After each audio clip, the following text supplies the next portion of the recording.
you've had animal fact. I just learned something that is blowing my mind, and you know I have to share immediately. All right, there are fish swimming around out there somewhere in the Southern Ocean, which is probably something I should have looked up. I don't know where the Southern Ocean is.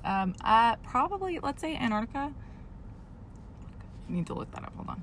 Okay, yeah, we're talking about Antarctica here. So there are fish swimming around in super cold waters who have evolved the ability to keep their blood and tissue from freezing due to the frigid temperatures of that water. So this isn't really something I've ever considered. I haven't really thought about what the fish do to keep themselves from becoming little fishsicles. But apparently, if you are a fish in the Southern Ocean, this is something that you need to be concerned with. So the ice fish has developed evolutionary strategies to not only keep its blood from freezing, but also to deliver oxygen to its tissues without the use of red blood cells or hemoglobin, which is insane. Let me break this down and be a little bit less manic, more detail oriented here. So their blood is clear because they don't have red blood cells. They don't have hemoglobin. They deliver their oxygen directly the oxygen is dissolved in the blood and it gets delivered directly to the tissues in that form. They don't need anything to carry it. It goes straight to the tissues as dissolved oxygen. But how are they even absorbing oxygen if they don't have red blood cells and hemoglobin? Their gill surface is larger to allow them to absorb more oxygen out of their environment compared to other fish.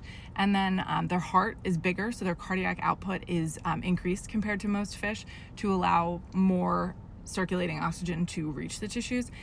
Their blood vessels are bigger so that things don't kind of clot up and coagulate, which is another reason why they can't really have red blood cells, because they would just end up basically having a stroke all the time. Their blood would just turn into a frigid little sludgy nasty mess.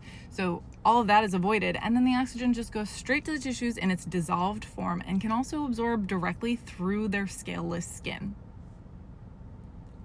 These things must look like absolute freaks. The pictures probably don't do it justice, but you should look it up. This is an ice fish again.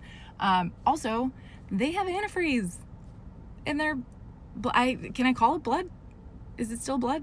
I think it's blood. I don't know. I don't even know technically, but they have antifreeze proteins in their circulatory system that helps to keep everything from freezing up. So again, to recap, because I know I'm all over the place here, clear blood, no red blood cells, only vertebrate to completely get rid of that strategy, which is pretty successful in most other things, and antifreeze proteins. How cool is nature?